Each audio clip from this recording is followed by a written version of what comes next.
Hello students, online study class में आपका स्वागत है। मैं H C. Joshi, TGT SST, KV ITBP second shift Dehradun. हम पढ़ रहे हैं economics class 10th chapter 4 globalisation and the Indian economy part 2। और हमारा टॉपिक है ग्लोबलाइजेशन, वैश्वीकरण। What is globalisation?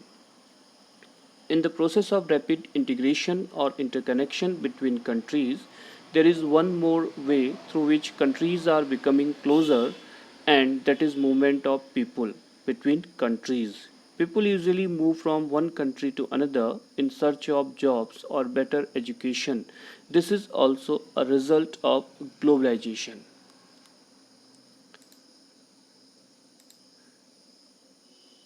पिछले 2-3 दशकों से अधिकांश एमएनसीज बहुराष्ट्रीय कंपनियां विश्व में उन स्थानों का तलाश कर रही हैं जो उनके उत्पादन के लिए सस्ते हों। इन देशों में बहुराष्ट्रीय कंपनियों के इन्वेस्टमेंट में बढ़ोतरी हो रही है।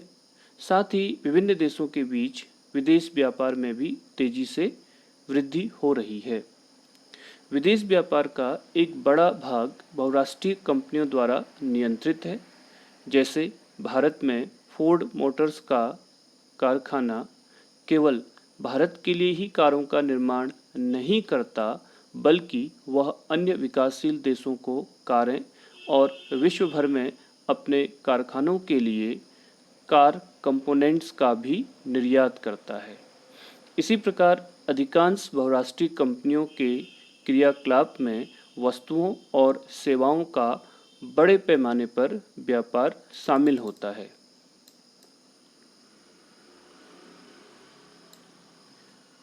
अधिक विदेश व्यापार और अधिक विदेशी निवेश के परिणाम स्वरूप विभिन्न देशों के बाजारों में उत्पादन में एकीकरण हो रहा है।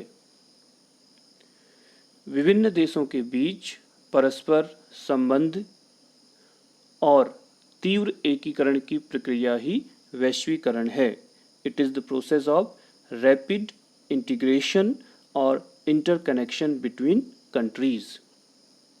बहुराष्ट्रीय कंपनियां वैश्वीकरण की प्रक्रिया में मुख्य भूमिका निभा रही हैं। विभिन्न देशों के बीच अधिक से अधिक वस्तुओं और सेवाओं, निवेश और प्रौद्योगिकी का आदान प्रदान हो रहा है।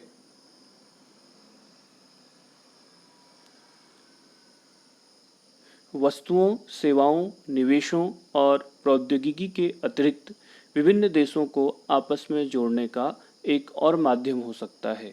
यह माध्यम है विभिन्न देशों के बीच लोगों का आवागमन।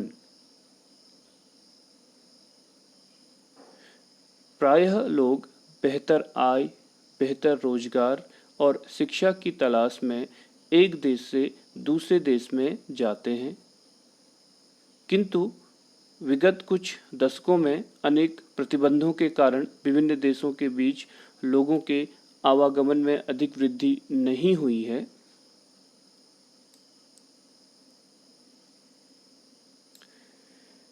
So, there is one more way through which countries are becoming closer, and that is movement of people between countries. People usually move from one country to another in search of jobs or better education. So this is also a result of globalization.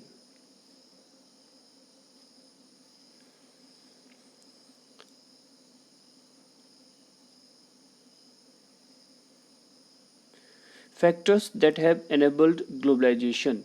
वैश्वीकरण को संभव बनाने वाले कारक। Technology. Rapid movement in technology has been one major factor that has stimulated globalization process. Due to technology, there has been improvements in various fields. Technology या प्रौद्योगिकी। Technology में तेजी से सुधार एक प्रमुख कारक रहा है जिसने वैश्वीकरण प्रक्रिया को बढ़ाया है। तकनीक के कारण विभिन्न क्षेत्रों में सुधार हुआ है।